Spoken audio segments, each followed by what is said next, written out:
Hola, ¿cómo te va? Damos comienzo a un nuevo espacio de salud y lo hacemos desde la Unidad de Cardiología Clínica de Mar del Plata junto a la doctora María Fernanda Petrucci, médica cardióloga que se desempeña en el área de la cardio-oncología. Y precisamente la nota que veremos a continuación comienza con la explicación de a qué nos referimos cuando hablamos de cardio-oncología. En la cardio-oncología es una rama dentro de la cardiología que tiene como objetivo evaluar a los pacientes oncológicos que pueden recibir tratamientos potencialmente tóxicos para el corazón. El objetivo principal es evitar el daño cardiológico en caso de que se produzca hacer un diagnóstico precoz y un tratamiento. Así que en simples palabras, el rol del cardiooncólogo es cuidar al corazón del paciente oncológico. Lo que uno tiene que evaluar es los factores de riesgo que ya tiene, ¿sí? ¿Qué tipo de paciente es? No todos los pacientes tienen que venir al cardiooncólogo. No va a ser lo mismo un paciente que no tenga factor de riesgo, es decir, que no sea tabaquista, que no sea hipertenso, que no tenga problemas de colesterol o arritmias, que el que sí ya las tenga, ¿sí? Así que lo principal es identificar si el paciente tiene factores de riesgo. Los principales factores de riesgo son la edad, ser mayor de 65 años, ser mujer, el sedentarismo, no hacer deporte, el tabaquismo, la hipertensión, el colesterol, la diabetes, ¿sí? Los factores de riesgo. Tampoco va a ser lo mismo si ese paciente ya tuvo algún tratamiento de quimioterapia o de radioterapia previo. Esa es otra cosa que hay que tener en cuenta para ver si es un paciente que debe ser evaluado. Así que primero hay que ver los factores de riesgo que tiene y según el tipo de tratamiento que va a recibir, eso va a determinar que requiera o no una evaluación. Bien, la valoración es en un consultorio, es una consulta un poco más prolongada de las consultas habituales. Lo primero que hacemos es contarle al paciente por qué está. ¿Por qué un oncólogo o un oncohematólogo lo deriva a un cardiólogo? Y es por esto que dijimos al principio, porque uno tiene que cuidar el corazón de este paciente, ¿sí? Entonces los pacientes vienen derivados de parte de los oncólogos o de los hematólogos y lo primero de la consulta es contarle por qué está, cuál es el objetivo, que es cuidar el corazón y lo que hacemos es evaluar al paciente, una anamnesis importante. Lleva más tiempo porque no solo hay que ver los factores de riesgo que ya dije anteriormente, si el paciente toma alguna medicación, qué medicación toma y si esta puede interferir o no con la parte cardiológica, si el paciente ya tiene alguna patología preexistente, por ejemplo, sea hipertenso, si esa hipertensión está adecuadamente controlada o falta ajustar en ese tratamiento, ¿sí? Entonces hay que ver los antecedentes, la medicación que toma el paciente, qué tipo de cáncer tiene, ¿sí? O sea, el tumor, si tiene metástasis, si no, el estadio y qué tratamiento va a recibir. ¿Por qué? Porque los pacientes a veces, o en la mayoría de los casos, no solo reciben una droga, reciben más de una. Y a veces la toxicidad viene dada porque son varios medicamentos que en conjunto generan una toxicidad mayor, ¿sí? Así que esa evaluación inicial es con un interrogatorio, una anamnesis, hay que revisar al paciente, tomar la presión, se realiza un electrocardiograma basal, que es muy importante tener un electro inicial antes que el paciente reciba el tratamiento, porque hay determinadas quimioterapias que pueden generar arritmias a nivel cardíaco y para detectar si el paciente tuvo alguna cardiopatía o algún evento que lo desconocía. Así que la consulta hacemos el electrocardiograma y según los antecedentes, el tratamiento que va a recibir, se determina si hay que hacer otros estudios cardiológicos. Si es una consulta que suele demorar 30 a 40 minutos, a veces más, ¿sí? Porque a veces hay muchos estudios que evaluar. Interrumpimos por unos minutos nada más a la doctora Petrucci para hacer una pausa y mientras tanto te recordamos que nos podés seguir en nuestro canal de YouTube. Allí nos encontrás como Hablemos de Salud y podés suscribirte gratuitamente. Recordá, Hablemos de Salud. Unidad de Cardiología Clínica, Doppler Color, Ecoestrés, Holter, Rehabilitación del Cardiópata, Ergometría Digital, TIL Test, Mapa, Prequirúrgicos a Demanda, Cardiología Infantil, 491-0024. Con más de 10 años de experiencia, Centro de Día Plaza Mitre, un lugar donde los adultos mayores fortalecen su autonomía y socialización en un marco de contención profesional e institucional. Atendemos PAMI y particulares. Córdoba 2752, entre Rawson y Garay. Teléfono 223-628-4733. ¿Sufrís de mala digestión, dolor abdominal, estreñimiento, irritabilidad, cansancio? ¿Querés mejorar tu sistema inmune? Con un simple estudio de microbiota podemos ayudarte a resolver tu problema. En tu flora intestinal está la respuesta. Con un simple análisis de tu microbiota podemos solucionar tu problema.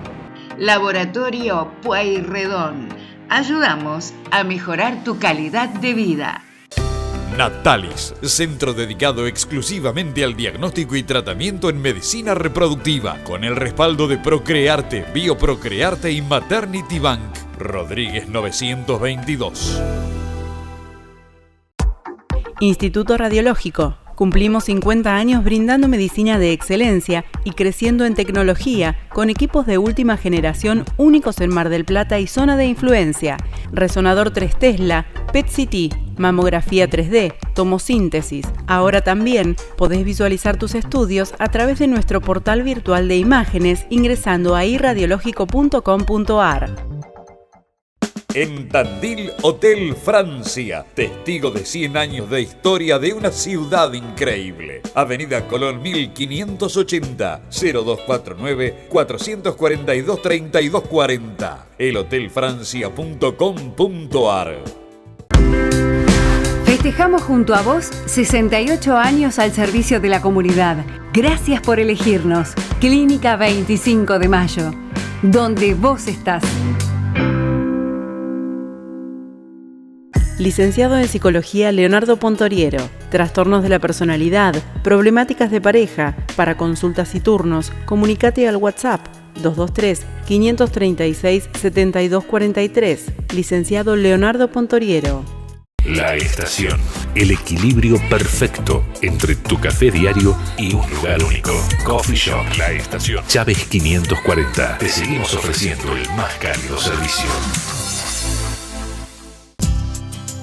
En Tandil, Farmacia Traverso. Más de 20 años de responsabilidad y compromiso con sus clientes. Centro de vacunación oficial. Sector de dermocosmética. Farmacia Traverso. Bolívar esquina Chile. En la web farmaciatraverso.com.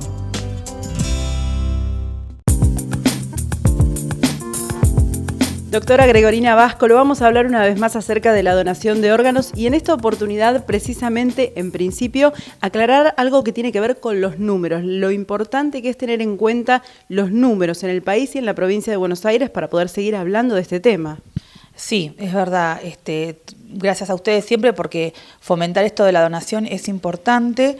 Sabemos que en la Argentina hay actualmente aproximadamente 7.400 personas que están en lista de espera, esperando ser un órgano para ser trasplantados y sabemos que cuando esperan un órgano es para poder mejorar su calidad de vida y en la mayoría de las veces salvar sus vidas gracias al trasplante de órganos. En lo que va del año hay aproximadamente más de 460 personas que donaron sus órganos y esto hicieron que muchas de las personas que estaban en lista de espera salgan y pudieran mejorar su calidad de vida. Esas cifras son a nivel nacional. Ahora, ¿qué pasa con la provincia de Buenos Aires? Bueno, en la provincia de Buenos Aires 240 personas fueron donantes en lo que va en el año 2022 y esto hicieron que en el último año, junto con los donantes del año pasado, en lo que es de agosto del 2021 al agosto del 2022, ya casi 1.000 personas fueron trasplantadas en la provincia de Buenos Aires. Sabiendo que estamos saliendo de una pandemia, que todavía hay pacientes que tienen COVID, el COVID sigue entre nosotros y esto ha hecho que disminuya muchísimo la cantidad de donantes. Así que bueno, en este momento es que estamos reencarrilándonos con respecto a los números anteriores a la pandemia.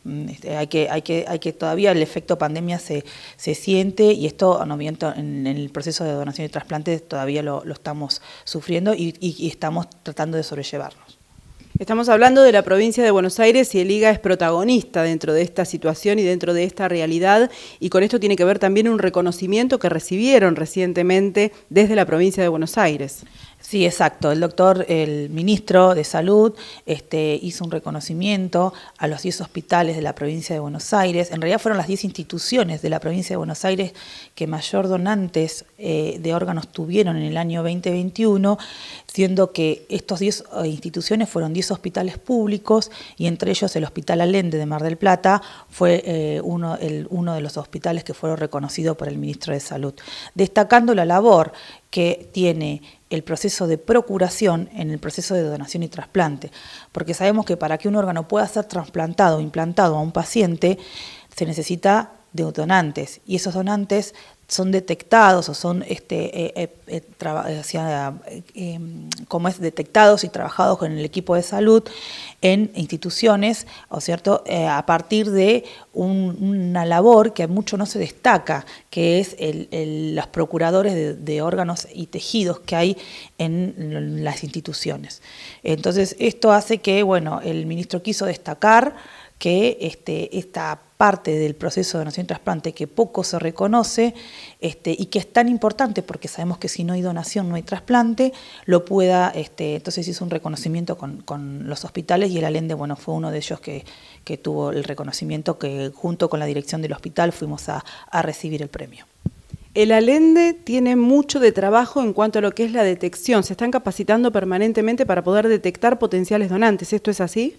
Sí, más allá del equipo que ya está conformado, con el doctor Zanardi, la psicóloga y las enfermeras que siempre están en colaboración y trabajan con nosotros, el INCUCAI da todos los años becas de capacitación, y este año, bueno, el año pasado tuvo una enfermera, y este año se están capacitando en médicos residentes de terapia intensiva y enfermeras de terapia intensiva. Así que bueno, esto va a ser ayuda a dar un empuje importante en la ciudad, porque cada vez más gente se capacita para la procuración, y esto hace que se siga trabajando fuertemente en lo que es temática de donación y trasplante. Si bien, de acuerdo a la ley Justina, hablamos siempre de que somos potenciales donantes, es fundamental también instalar el tema en cada casa, en cada hogar, que se charle, porque así todos sabemos cuál es la voluntad de cada uno en esa familia, y también es más fácil, entre comillas, el trabajo de ustedes en ese momento.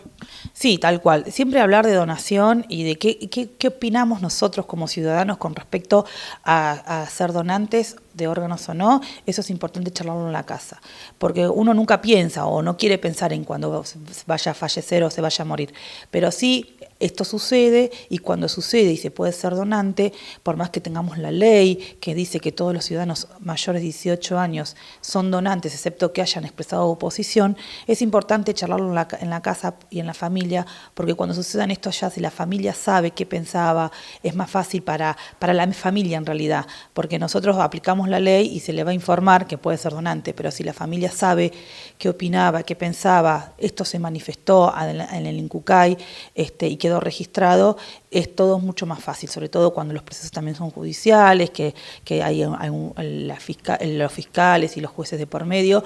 Todo esto es mucho más ameno trabajarlo y manejarlo cuando este tema se charla en la familia, como todos los temas en salud, ¿no? Doctora, muchísimas gracias por la nota y felicitaciones por este reconocimiento más que merecido. No, gracias a ustedes por difundir lo que es la donación y el trasplante, y recordemos que si no hay donación no hay trasplantes, y siempre agradecer a la familia de los donantes que cuando suceden estas situaciones que son bastante traumáticas, entienden y nos acompañan el proceso de donación. Si todavía no formas parte de nuestra comunidad en Instagram, te invitamos a sumarte. Búscanos como hablemosdesalud.tv y seguinos. Queremos disfrutar cada momento mientras planificamos nuestras próximas vacaciones en familia.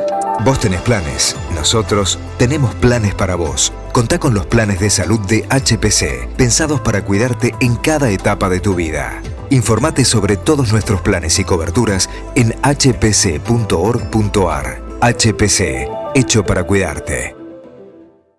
Sandra Alonso, licenciada en psicopedagogía, entrenamiento mental para adultos y adultos mayores, trastornos y dificultades específicas del aprendizaje, trastornos del espectro autista. Teléfono 223-576-7858.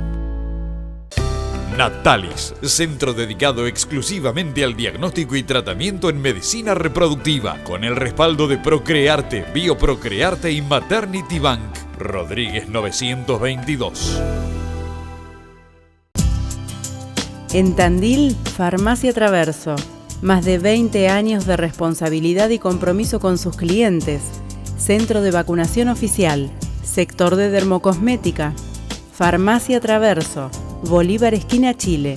En la web farmaciatraverso.com.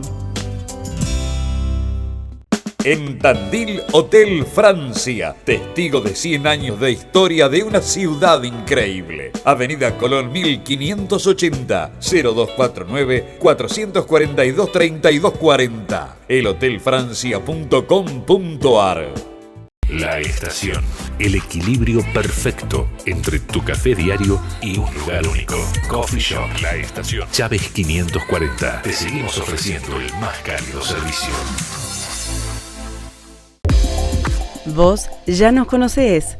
Forero, muebles en Mar del Plata. Amplia gama de sillones, tapicería propia, materiales de primera calidad, trabajos a medida. Forero. Vení a conocer nuestro showroom en Avenida Colón 3056.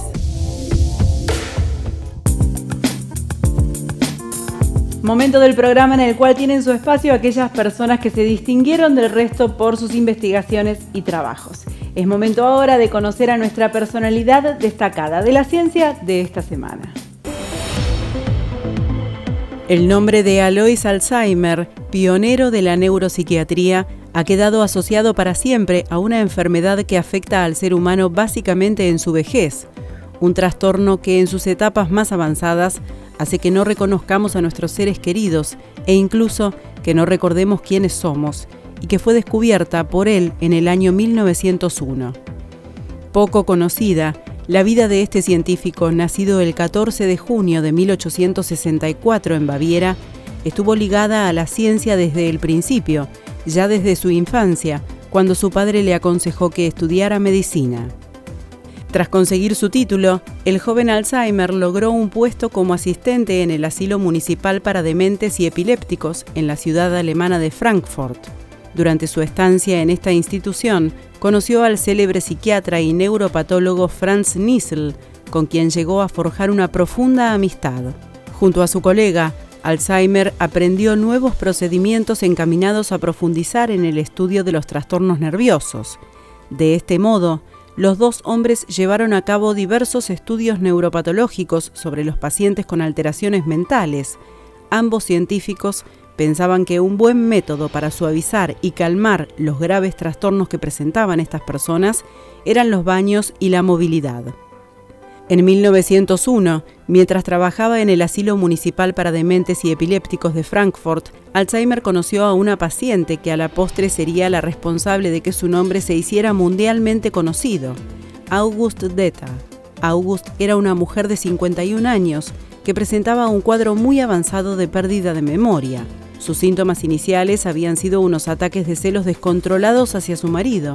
Con el paso del tiempo, su estado se fue agravando, con pérdidas recurrentes de memoria, incluso hasta el punto de llegar a olvidar por completo aspectos de su vida. La mujer moriría en 1906 sin haber recibido tratamiento alguno, solo los preceptivos baños termales que acostumbraban a recetarse en estos casos.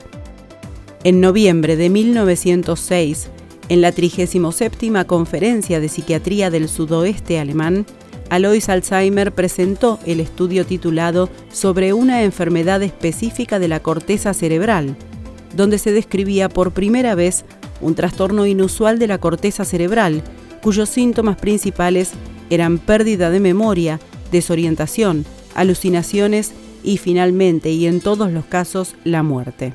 Esta afección, que se había diagnosticado por primera vez en Auguste Deter, pese a que en un principio Alzheimer consideró que la enfermedad que había descubierto era rara, ahora sabemos que se trata de una de las causas más comunes de demencia. En la 8ª edición de su Manual de Psiquiatría, publicada en 1910, fue el propio Emil Kraepelin quien bautizó la nueva dolencia con el nombre de enfermedad de Alzheimer, en honor a su descubridor. El descubridor de una de las enfermedades más temidas de la humanidad y que aún no tiene cura, falleció en Breslau el 19 de diciembre de 1915 a consecuencia de un fallo cardíaco y renal cuando tenía tan solo 51 años. Hoy comenzamos Hablemos de Salud desde la Unidad de Cardiología Clínica junto a la doctora María Fernanda Petrucci, médica cardióloga que se desempeña en el área de la cardio-oncología. A continuación, vamos a ver la parte final de esta nota donde la doctora, entre otras cosas, nos informa cuáles son los estudios que se realizan durante la evaluación cardiológica del paciente oncológico. El estudio principal en cardio-oncología es el ecocardiograma Doppler.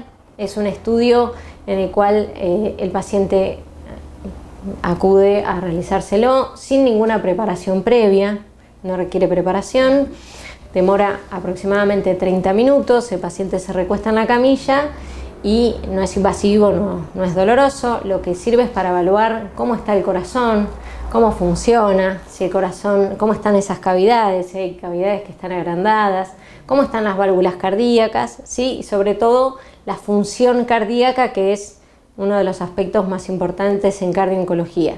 Ese es el estudio más solicitado, que es el ecodoppler. Según los resultados hay que ver si se tiene que hacer más de uno. A veces es necesario hacer más de un ecocardiograma, según el seguimiento. Otros estudios cardiológicos que utilizamos son el Holter, que es un estudio para evaluar arritmias. Consiste en una grabadora que el paciente la lleva durante 24 horas, tiene que realizar su tarea habitual, tampoco requiere de una preparación y tampoco es invasivo, y a las 24 horas se le retira y se evalúa si tiene alguna arritmia. Un estudio similar es el mapeo, que es para ver la presión arterial durante 24 horas. Este estudio es importante porque hay algunas quimioterapias que pueden generar hipertensión, entonces lo solemos indicar en ese tipo de pacientes muchas veces, pero bueno, tampoco es un estudio invasivo. Y para las quimioterapias que pueden generar isquemia cardíaca, ¿sí? O daño cardíaco por vasoespasmo de las arterias coronarias, en algunos pacientes lo que hacemos son pruebas que se llaman funcionales, que puede ser la ergometría o el ecoestrés. Esa prueba sí requiere que el paciente venga con ropa deportiva, a veces hay que suspender ciertos medicamentos antes de realizarla, y es una prueba en la cual el paciente tiene que realizar un esfuerzo físico, por ejemplo andar en bicicleta o en una cinta. Dura también aproximadamente entre 30 y 40 minutos y sirve para detectar isquemia, para evaluar arritmias, bueno, tiene muchas indicaciones. Esos son los estudios en general. El único que es invasivo es el cateterismo, pero no se suele utilizar para screening ni para prevención. Se utiliza cuando existe alguna toxicidad muy específica, ¿sí? Pero en general son estudios que no requieren preparación, que no son invasivos, que el paciente puede seguir antes y después con sus tareas habituales y no requiere, que, salvo el ecoestrés, que deje de tomar alguna medicación en específico, ¿sí? Hablamos de que la quimioterapia produce cierta toxicidad. ¿Todas las quimioterapias producen esa misma toxicidad? No, es muy buena esa pregunta porque no todos los pacientes que están recibiendo quimioterapia tienen que ser evaluados por un cardiooncólogo. Y ahí está la importancia de que es el oncólogo y el oncomatólogo quien deriva, porque es el que conoce el tratamiento. Hay algunas drogas que son más tóxicas que otras. Hay drogas que dependen de la dosis. No, a medida que se va acumulando la dosis o a mayor dosis son más tóxicas, ¿sí? Entonces depende de la dosis que va a recibir el paciente si necesita o no una evaluación. La combinación de las mismas, hay drogas que pueden generar arritmias cardíacas, entonces combinadas este riesgo de arritmias está aumentado. Y las nuevas terapias oncológicas, que son muy buenas, por suerte la cardio-oncología toma cada vez más relevancia porque los pacientes sobreviven al cáncer y estas terapias están teniendo muy buenos resultados, entonces la sobrevida del cáncer mejora y ahí aparecen algunos temas cardíacos, o tenemos pacientes más añosos, pacientes con, por ejemplo, más de 80 años que ya tienen un montón de factores de riesgo y tienen que hacer tratamiento gracias a la sobrevida de la población, a la sobrevida del cáncer, ¿sí?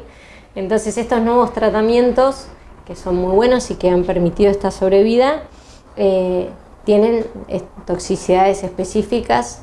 Así que sí, hay algunos casos en los que tenemos que hacer una valoración previa por el riesgo de sangrados para ver si el paciente puede o no recibir esa medicación. Así que el que regula eso es el oncólogo y el hematólogo, que es quien deriva al cardiooncólogo sabiendo qué tratamientos son tóxicos. Pero no son todos los pacientes ni todas las drogas, ¿sí? A veces se inicia un tratamiento y luego se da otro y el paciente tal vez llega al cardiooncólogo al año del tratamiento porque hubo un cambio. ¿Sí? Es bastante dinámico. Entonces se vuelve fundamental y casi importantísimo y necesario el trabajo en equipo. Sí, el trabajo es interdisciplinario necesariamente. Acá en Mar del Plata, por suerte, hemos logrado hacer este puente con oncólogos y oncomatólogos. La comunicación debe ser continua. Yo siempre le digo a los pacientes que no tomo ninguna decisión de forma individual, sino que siempre se habla con el médico tratante, con el oncólogo, con el hematólogo. El objetivo siempre va a ser que el paciente pueda completar el tratamiento. ¿Sí? El objetivo es resolver si hay algún daño cardíaco para que el paciente pueda seguir con esa quimioterapia. Pero las decisiones se toman en equipo, las decisiones son para favorecer lo mejor para el paciente, para decir qué es lo mejor para el paciente, pero siempre es en equipo. Vamos obteniendo conocimientos mutuamente porque uno se enriquece al trabajar en equipo. Así que sí, es interdisciplinario, no hay otra manera que no sea de esa forma. Hasta acá llegamos con el programa de hoy. Recuerden que si quieren seguir estando informados y conocer sobre temas de salud, los vamos a estar esperando la próxima semana aquí, en Hablemos de Salud por Somos, la señal número 7 de Flow en nuestra ciudad y en el resto del país, la señal 525 de Flow también. Ahora sí, nos despedimos hasta la próxima semana.